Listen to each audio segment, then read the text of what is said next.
The Fiesta Bowl had me absolutely dumbfounded, shocked, confused, whatever adjectives, verbs, whatever part of the English language you want to use. It left me in disbelief, and I am still processing it as a college football fan, as a Michigan fan. What happened? Like, Michigan was viewed as the unanimously better team, and yet TCU played the better game. TCU took Michigan by surprise. They did all these things, and Michigan, as resilient as they were in the second half, it just wasn't enough in TCU's defense and their offense. TCU just schemed themselves into victory. And I don't know if there is much of a better way to win a college football game as an underdog than just to purely out-scheme and drive your opponent nuts. So again, congratulations to TCU, but I only bring up the Fiesta that was the Fiesta Bowl. I mean, that was just an offensive shootout in the second half. And really, to a certain degree, starting in the second quarter. But really, in the second half, it was a shootout. I bring that up because there are some parallels to this game. This game, Georgia, who, as I said in my preview, was overall the better team, who was the more balanced team. Georgia was deservingly ranked ahead of Ohio State by a few places. They had 2 more wins. They were undefeated. Ohio State was 11-1 and didn't even reach their conference championship. And yet, similarly to TCU, Ohio State led what many viewed as the unanimously superior team throughout the game, and at one point looked like they were dominating them, imposing their will on them, like TCU looked like for a few minutes in that game. And actually for a huge part of the game, both TCU and Ohio State were physically dominating their opponent, and they were out scheming them. And there was that matchup that I talked about. Ohio State's wide receivers, their passing game, their quarterback, against Georgia's secondary, which Georgia's defense isn't overrated.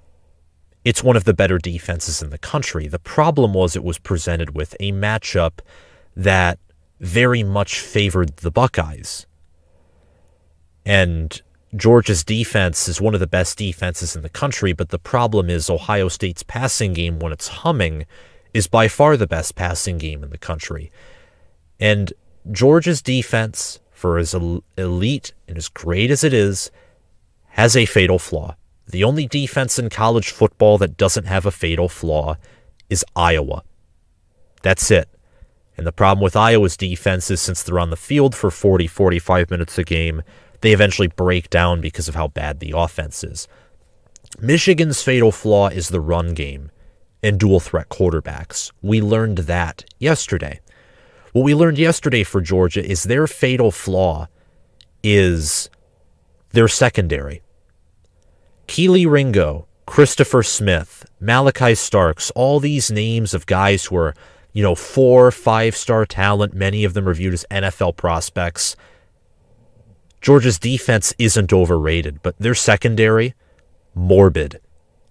That secondary is completely overrated. It is as efficient as 2021 Michigan State's secondary. The difference is it has 4- and 5-star talent to compensate for some of that inefficiency.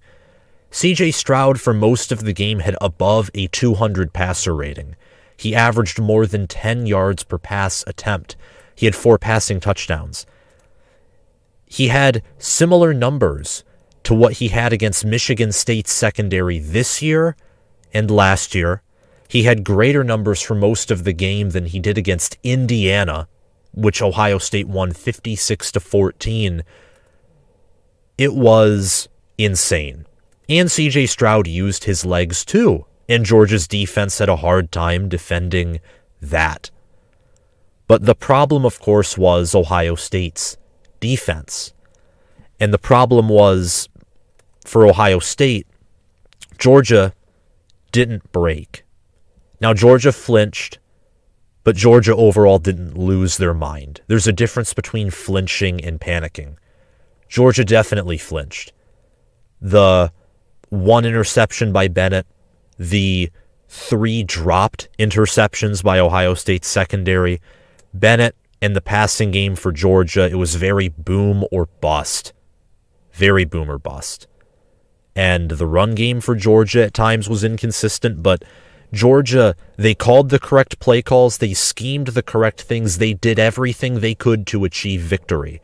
And because they are the better team overall, not by a lot, but by a little, they won by a little. They won by 1 point, 42-41.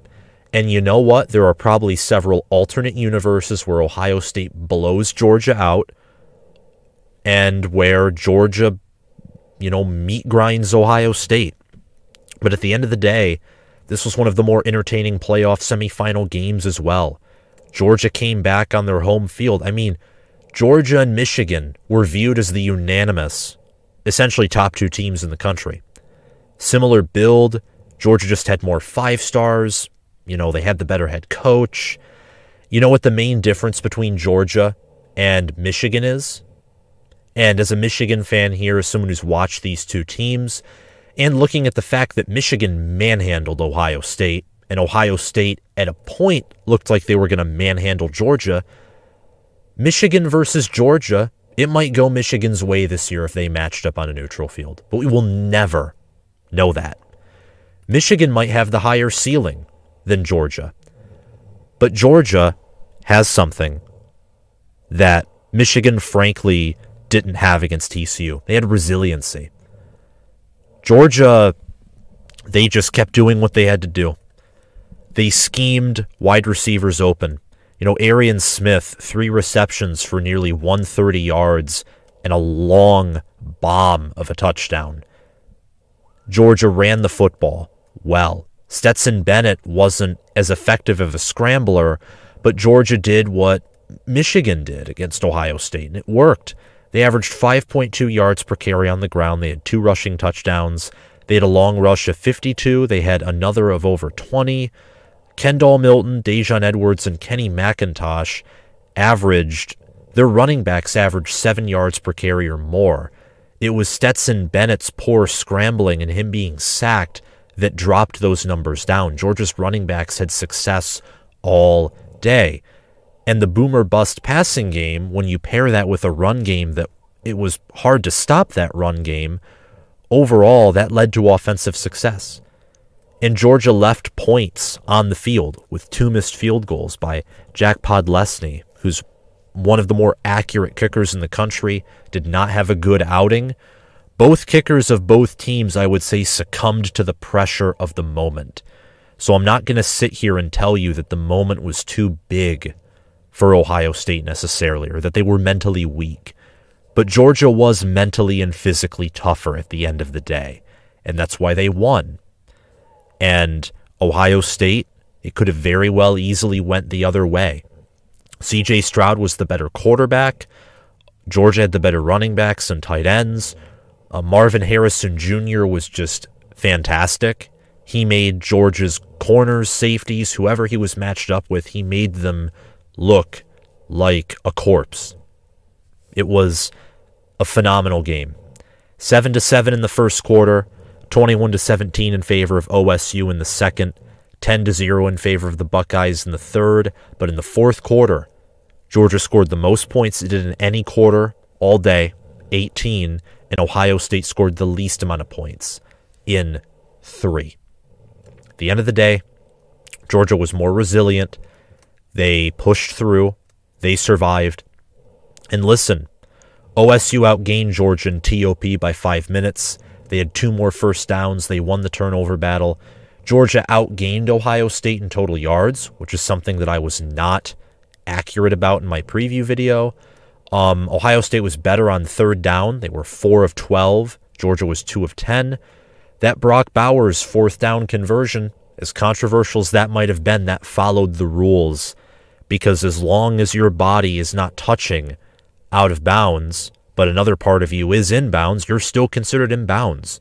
So what strength by Brock Bowers to keep himself afloat with his left hand to stretch that ball out and convert that fourth down. Because if Georgia doesn't convert that fourth down, probably game over. Ohio State probably wins. And Ohio State, just looking at their matchup and how, like TCU, they love the shootout, Ohio State might have an easier path against a team like TCU than Georgia does. Ohio State might have been the national champions. I frankly think, and I'll talk about this in a video before I preview the national title, I frankly think that Georgia is favored by way too much over TCU. They're favored by 13.5. But that might be a moot point. The point is Ohio State statistically did better in a lot of categories. They had less costly penalties. They did better at TOP. They looked at times like the better team. But at the end of the day, Georgia won. They averaged 5 yards a carry. They averaged nearly 12 yards per pass. And for as many mistakes as Stetson Bennett might have made, he was the one who made the 2 touchdown passes in the fourth quarter to also bring his team back. So credit to himself for being resilient. CJ Stroud and Marvin Harrison Jr., let's talk about them. They are the nation's best QB wide receiver duo. And it's not close. It just is not close. It's absolutely unreal what these guys can do. CJ Stroud doesn't typically run the football, but when he does, with his passing ability, he's the best quarterback by a mile in the nation. Marvin Harrison Jr. ends the year with 1,263 receiving yards and 14 receiving touchdowns, and he averages 16.4 yards per carry. Against Georgia, he had 5 receptions for 106 yards. He averaged 21.2 yards per carry, and he had 2 receiving touchdowns. His injury was unfortunate. Heck, the game probably would have been different and probably would have had a different outcome if he wasn't injured. But injuries are part of the game. They just are. You play the game once. You do not play in a 10-game series, as I talked about in Michigan's matchup with TCU. CJ Stroud in this game, he had 348 passing yards, completed 67.6% of his passes, same as Bennett, averaged less yards per attempt, but he was accurate. He either threw the ball out of bounds, barely missed his wide receiver, or it was dropped, or he threw dimes. There were no possible interceptions that I recall thrown by CJ Stroud. Only perfect passes. 4 passing touchdowns. He was sacked 4 times, pressured out of his mind, and yet had a 192.4 passer rating and a 93.8 QBR. Only against Penn State, Michigan State, Wisconsin, and Toledo. Only in 4 games did CJ Stroud have a higher QBR. And those defenses were far inferior to Georgia in theory and in actuality. But because of matchups, because of a month of preparation, and because CJ Stroud came alive and, in my opinion, proved that he's not soft, he's not, an overrated QB or an overrated prospect. The problem with Ohio State, as we'll get to, is their defense. Their defense lost them this game. Ohio State on offense did everything possible to beat Georgia. They hung 41 points on what was viewed as the consensus number 1 defense in the country. They did to Georgia what Alabama did to Georgia last year in this same building in the SEC championship game. That's what they did. They did the exact same thing. The exact same thing. The difference was Georgia on offense is better this year than last year. Bennett has gained experience. He's more resilient. But more importantly, Ohio State's defense this year is not like Alabama's defense last year. And that is what cost Ohio State victory. And Georgia took advantage. They took advantage of Ohio State's mistakes on defense. Georgia overall, when you look at it back in the game, there were times where Ohio State was dominating them overall, but Georgia really did own the trenches. Georgia had 4 sacks. Ohio State had 1. Georgia ended the game with more rushing yards and averaging several more yards per carry by their running backs. Ohio State was the more, quote-unquote, advanced team, futuristic team. You know, when you think about college football and who are the more advanced, flashy teams, Ohio State was that. But Georgia was clearly better in the fundamentals. It was just a question on whether it was going to be the mismatch or fundamentals that would win out. And in this game, fundamentals went out. In last year's game versus Alabama, the flashiness and the matchup won out. But CJ Stroud did everything he could, everything, to keep his team in and to win them the game. He also had 34 rushing yards, averaging nearly 3 yards per carry, and he had a long of 27 that put his team in field goal range to give them even a chance to win. Georgia was the tougher, better, and more balanced team at the end of the day. They had more total yards, they had more rushing yards, they had more passing yards, but Georgia, to talk about balance, Georgia did have more rushing yards at the end of the day. 135 rushing yards compared to 119. They averaged 1.5 yards per carry more and had one more rushing touchdown. And Georgia also had a 2-point conversion. Georgia also was able to convert a 4th down that was absolutely clutch. They were mentally tougher. They came back from down 14 and won it in the 4th quarter. When Ohio State, according to ESPN's FPI, at one point in the 4th quarter, had a 95.7% chance to win with 8 minutes and 51 seconds to go. That's when OSU was up by 11. Earlier in the game, in 1 minute 55 seconds left in the 3rd, Ohio State had a 95.7% chance as well. When they went up by 38, they had a 92.6% chance. That's because ESPN's FPI and any analytic website or person who's into analytics hates field goals. Just hate them. Georgia was tougher. They were better.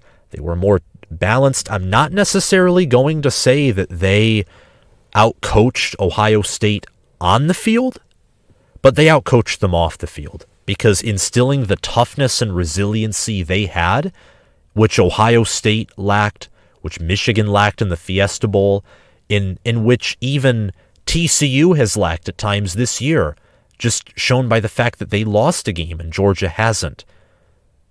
That's off-the-field coaching. That's strength and conditioning. That's instilled by the staff.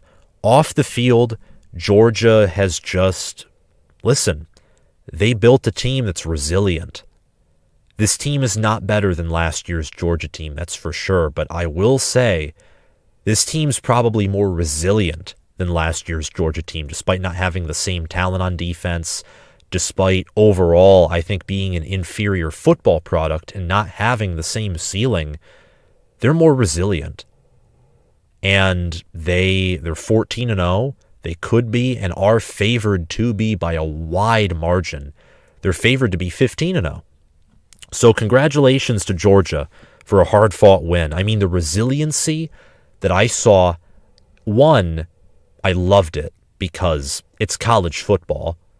Two, I hated it because I don't like to see that the SEC once again could win the national title. But to that point, part 2 of point B is that if Georgia wins it, they're the best team in the country. And the best team deserves to win. And even if it came down to 10-game series and simulations and all that proved that, Michigan or OSU or TCU was the best team in the country, where's the risk and reward and the excitement in that? And at the end of the day, Georgia, all the emotions, the risk and reward and the excitement, all that can trigger emotions. And all that can get a team down. A team can get too hyped up and reality brings them down with a loss. Or a team, after losing, can get brought so down that their season ends and they just implode. Resilient teams do not do that. And Georgia, they kept calm, steady, came back from a 14-point deficit and won by a point. By 1 point. The Dogs will play TCU for the College Football Playoff national title. But I would argue there are some things that need to be done for them to solidify that 15-0 record and win. All the people that said that Georgia would dominate this Ohio State team, that point has been proven mute. There, in fact, I would argue would be more games where Ohio State would blow out Georgia than vice versa. Doesn't mean Georgia would have a losing record in a 10-game series, but what it means is that the matchup here gives Ohio State, I mean, you saw it in the game. The matchup of Ohio State's wide receivers versus Georgia's secondary, and the fact that, Ohio State's defense is just competent enough to make Georgia's offense, to just slow them down just enough to instill some doubt, shows that Ohio State could get up big on Georgia and get up big quickly. And there are other universes where those 3 dropped picks that are thrown by Bennett, one of them or 2 of them are picked off. And I don't say all 3 because Ohio State's secondary isn't good enough to pick off all 3. Their secondary, along with Georgia's, is not great, especially at corner. That's why Arian Smith Arian Smith got into busted coverage, and when a busted coverage is there, Stetson Bennett or Todd Monken is going to see that and exploit it because it's a good quarterback, a good coordinator, and they're going to do what they have to do to win the game. Both of these defenses have to improve for these teams to, see success both in the future, like long-term for Ohio State especially, and immediate for Georgia. Now, Georgia's is not as alarming because their offense is good and because TCU doesn't have nearly the same talent that Ohio State does. Georgia was extremely resilient in overcoming Ohio State's offensive assault. That's point number 1. And it was just impressive. Extremely resilient they were. And Todd Monken did not panic, and he adapted his play calling to what was needed to win. He did not panic. And Georgia's defense, to get to the point I want to get to, needs to improve if Kirby Smart wants to win another college football playoff title. Just has to. It has to improve. You cannot allow 41 points and 467 yards to TCU, in my opinion. And that's because I think TCU's defense, they're not as statistically impressive as Ohio State, but their defense it's better. What Joe Gillespie does at TCU with his defense, they're more opportunistic. Their secondary is better than Ohio State's, and in the trenches, they're more efficient with the talent that they have than Ohio State is. They're better in the trenches. They're better at secondary. They're not better at linebacker because there are very few linebacker rooms that are better than Tommy Eichenberg and Steel Chambers. But at the end of the day, they're more opportunistic. TCU's defense is willing. They take better calculated risks than Ohio State does. They're just smarter. They're more intelligent. They're not as talented. And that's why there were moments where, Michigan just busted them wide open on defense. But when TCU out-schemed Michigan, they out-schemed Michigan, and they forced them to punt or they picked them off for 6. And with the way Bennett was playing, Bennett nearly threw several interceptions, and that's on him, but he also drove down the field and won. He was not the guy who put his team in a position to be down by double digits. That was on Georgia's secondary. Guys like Keely Ringo, for example. That defense, when you face Max Duggan, who's a good quarterback, a Heisman caliber quarterback, in my opinion, should have won the Heisman Trophy, with his scrambling and his arm, he is going to take advantage of that secondary. Same with wide receiver Quentin Johnson. And that offensive line and running back room are underrated as well. The defense just has to improve. They have to play better. And Glenn Schumann and Will Muschamp, we'll see. They're one of the best defensive staffs in the country. I guarantee you there will be some kind of schematic change. The defense will be, of course, more adapted to face TCU than Ohio State. But We'll have to see if the overall quality of play, the grade of quality of play, improves or not. Regardless of that, I think that Georgia being favored by nearly 2 touchdowns, given TCU's record against the spread, and just given, what TCU did to Michigan, who I think would match up against Georgia very well after what Ohio State nearly pulled off, I think that's a little too much. Ryan Day, bold opinion, outcoached Kirby Smart. But that's just one head coach outcoaching another head coach. And maybe this is an incorrect statement in saying that. Maybe Kirby Smart, because he had Todd Monken on his staff, actually outcoached Ryan Day. But I thought Ryan Day with that fake punt formation, forcing Kirby to burn a timeout, Ryan Day using those matchups, knowing when to run and how to run, and more importantly, Ryan Day for only the second game of the year getting CJ Stroud to use his legs, which just burned Georgia's defense. Ryan Day coached one of the best games that I ever saw him coach. He was aggressive when he needed to be, but he was smart, made calculated risks, hung 41 points on one of the best defenses in the country. In my opinion, what's the second best defense, only behind the Iowa Hawkeyes, who he put 54 points on. But Todd Monken shredded Jim Knowles. That was the game. That's what it was. Georgia overall, again, was just the better team. More balanced. Ohio State had to play a better game than Georgia. Ohio State had to play their A-plus game and have Georgia play their A game in order to win. The problem is, when you have busted coverages, wide open receivers, when you're, I forget who it was, I think it was Lathan Ransom, when he trips and lets Arian Smith just run in a vertical route down the field, that's not your A-plus game. When some of the zero blitzes, of course, they worked, unlike the game against Michigan. Stetson Bennett, I thought, had worse poise against Ohio State than J.J. McCarthy did. He was more easily rattled throughout the game. But busted coverages, there were moments where Jim Knowles sent blitzes again, but Georgia had them perfectly blocked, and it led to long, big, physical runs. Jim Knowles, if I'm being honest here, this was another Don Brown kind of game. It just was. Secondary wasn't good. The run game was consistently good by Georgia. It wasn't perfect. It wasn't as good as the passing game, or didn't have the same highs as the passing game, but it didn't have the same lows either. It was consistent. Todd Monken out-schemed Jim Knowles more so than Ryan Day out-schemed Glenn Schumann, which Ryan Day did a pretty darn good job. He did a great job of out-scheming Glenn Schumann and Will Muschamp. He just did.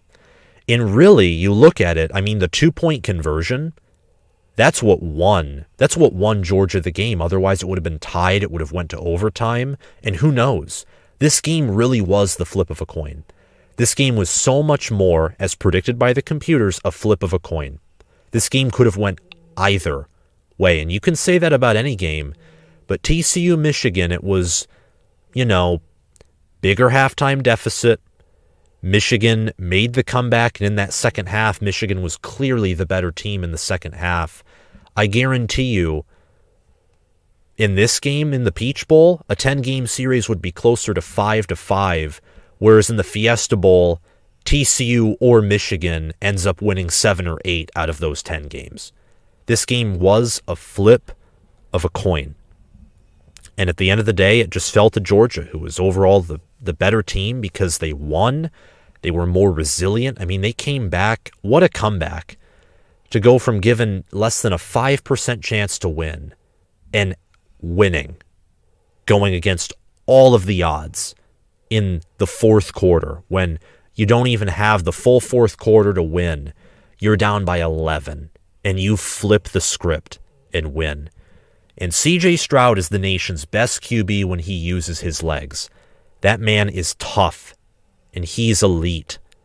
He's passed for 3,688 yards this year and averaged 9.5 yards per pass.